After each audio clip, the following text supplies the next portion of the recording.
आज एशिया महाद्वीप को अच्छे से पढ़ लेते हैं। एशिया महाद्वीप विश्व का सबसे बड़ा महाद्वीप है, चाहे वो जनसंख्या के मामले में हो या फिर क्षेत्रफल के मामले में हो। विश्व की 60% जनसंख्या यहां निवास करती है। क्षेत्रफल की दृष्टि से चीन सबसे बड़ा है, देख सकते हैं आप चित्र में। क्षेत्रफल की दृष्टि से चीन सबसे बड़ा तथा सिंगापुर सबसे छोटा है। रूस का आपको दिख रहा होगा, एक्चुअल में रूस जो है यूरोप में भी आता है और हमारा एशिया में भी आता है, तो ये थोड़ा सा यहां एक डाउट हो जाता है, तो इसको ध्यान रखेंगे कि यूरेशिया में रूस देखने को मिलता है। अभ्रक का सबसे ज्यादा उत्पादन और भंडारण भारत के पास है। भारत विश्व में अभ्रक उत्पादन में नंबर 1 पर है, ध्यान रखिएगा इस बात को।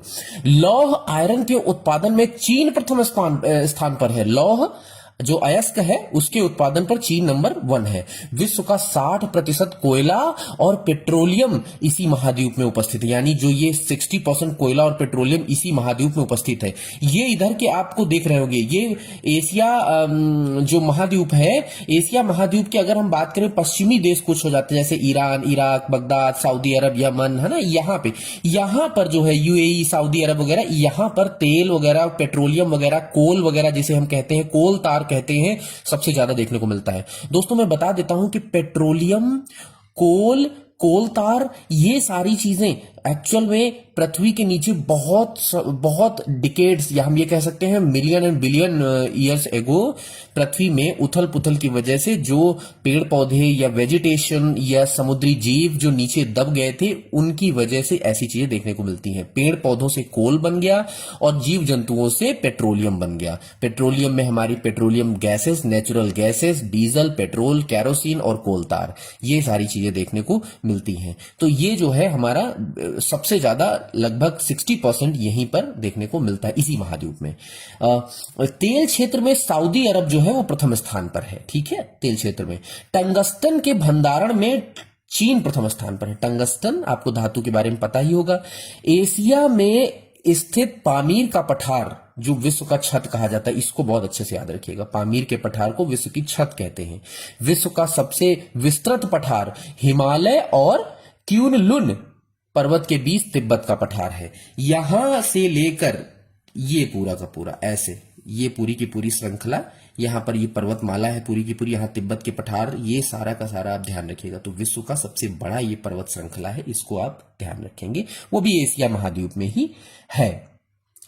एशिया बेरिंग जल संधि द्वारा उत्तरी अमेरिका से अलग होता है। उत्तरी अमेरिका, जैसे ये हमारा आपको हमने मैप में दिखाया भी था, जो कि लास्ट टाइम मैंने क्लास में पढ़ाया था, पूरे विश्व के मैप को मैंने समझाया था। एक बार फिर से देख लेते हैं इस मैप को। इस मैप में मैंने आपको ऐसा कुछ दिखाया था।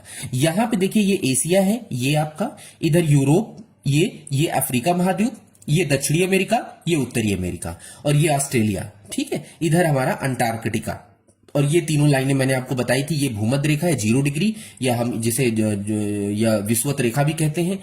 ये कर्क रेखा 23.5 डिग्री हमारा उत्तर, और 23.5 डिग्री अगर हम दक्षिण की बात करें तो मकर रेखा देखने को मिलती है। तो इस तरह से ये एक्चुअल में जो मैं प्रश्न आपको बताने जा रहा था कि एशिया जो है वो उत्तरी अमेरिका से किस चीज से अलग होता है, यानी उसकी सीमा रेखा क्या है। तो ये भी कई बार प्रश्न पूछा गया है एक्चुअल में, मैं बता दूं आपको।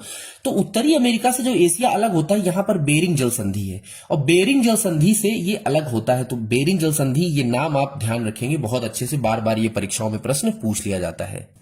तो एशिया महाद्वीप को कुछ इस प्रकार पढ़िएगा कि कोई भी प्रश्न आपका छूटे नहीं।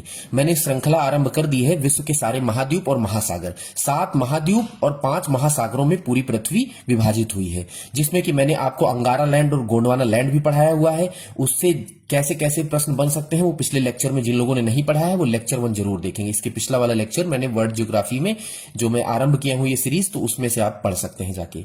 तो मैं बात कर रहा था कि आपसे कि किस प्रकार एशिया जो है वो उत्तरी अमेरिका से अलग होता है। तो बेरिंग जल संधि द्वारा अलग होता है, बेरिंग जल संधि, ठीक है। इसके बाद अंगारा लैंड रूस और चीन, और गोंडवाना लैंड दक्षिण भारत अति प्राचीन युग के स्थल है।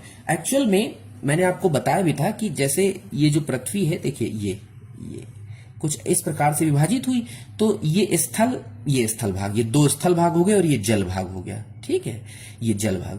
तो यहां पे क्या हुआ कि पेंजिया स्थल मंडल के लिए और जलमंडल के लिए पैथालासा, पैथालासा।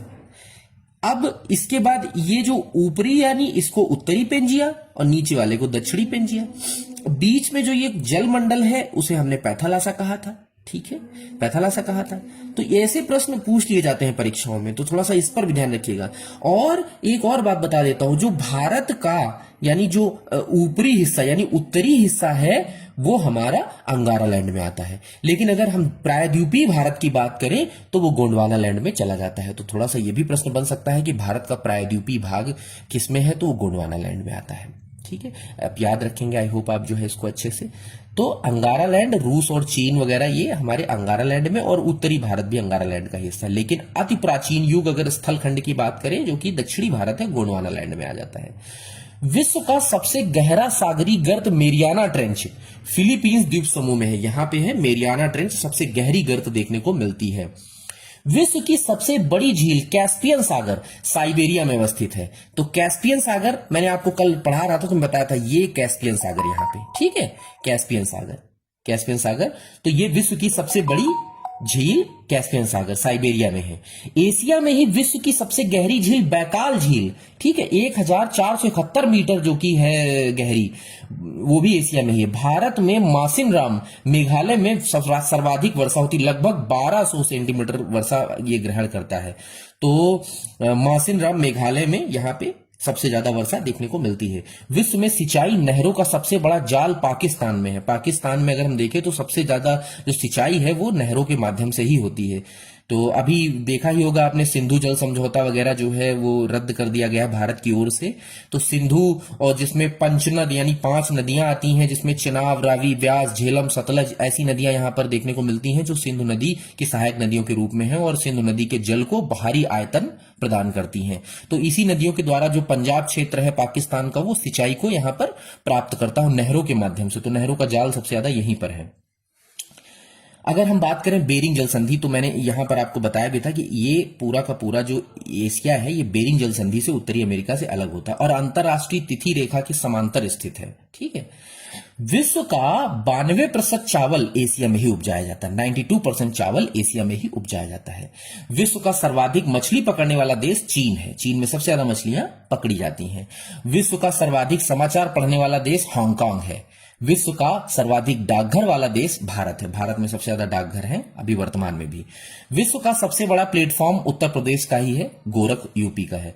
विश्व का सबसे लंबा अगर रेलवे हम देखें तो ट्रांस साइबेरियन रेलवे है। ट्रांस साइबेरियन रेलवे की लंबाई जो है 9438 किलोमीटर है। एक नदी है यांगसी नदी, 6300 किलोमीटर लंबी है, जो एशिया महाद्वीप की सबसे लंबी नदी है। सर्वाधिक रबड़ का उत्पादन विश्व में थाईलैंड में ही होता है, जो कि एशिया का ही देश है। एशिया में कुल देशों की संख्या अगर हम बात करें तो 49 देश के आसपास हैं, जिसमें से 5 देश जो कि यूरेशिया में आते हैं, यानी यूरोप में भी आंशिक रूप से आते हैं। तो मैं बात कर रहा था कि सर्वाधिक रबर उत्पादन थाईलैंड में होता है। मलेशिया एशिया का सर्वाधिक टीन उत्पादन वाला देश है। मैं जो भी कुछ बोल रहा हूं सब कुछ इंपॉर्टेंट है, सबके आप नोट्स बना लीजिएगा। अगर मैं जल्दी बोल जाता हूं तो आप वीडियो रिपीट करके या रोक कर समझ लीजिएगा, देख लीजिएगा और सारे नोट्स बना लीजिएगा वन लाइनर में ही। चाहे वन लाइनर भी लिख लेंगे तो रिवीजन में आपको हेल्पफुल होगा, और इसका स्क्रीनशॉट भी ले लीजिएगा। तो मैं बात कर रहा था कि सबसे ज्यादा रबड़ उत्पादन में थाईलैंड और सबसे ज्यादा टिन उत्पादन में हमारा जो है वो मलेशिया है। एलिफेंट माउंटेन कंबोडिया के दक्षिण में स्थित है। एलिफेंट माउंटेन कंबोडिया के दक्षिण में स्थित है। तुर्की के यूरोपीय और एशिया भाग के मध्य दार्देनिलस और बासफोरस जलडमरू मध्य है। याद रखना, तुर्की के यूरोपीय और एशिया भाग में, तुर्की कहां पर है, ये है। तो तुर्की के यूरोपीय और एशिया भाग में, तुर्की क्योंकि दोनों में आता है, एशिया में भी आता है, यूरोपीय में भी आता है।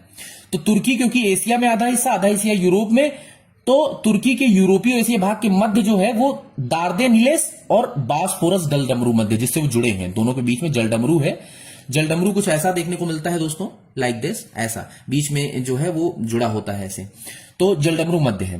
फिलीपींस में उगने वाली उष्ण कटिबंधीय घास को कागोन कहते हैं। यहां फिलीपींस के ये छोटे छोटे यहां पर आपको द्वीप मिलेंगे, उसमें जो घास उगती है उसे कागोन कहते हैं, उसे कहते हैं कागोन, कागोन कहते हैं।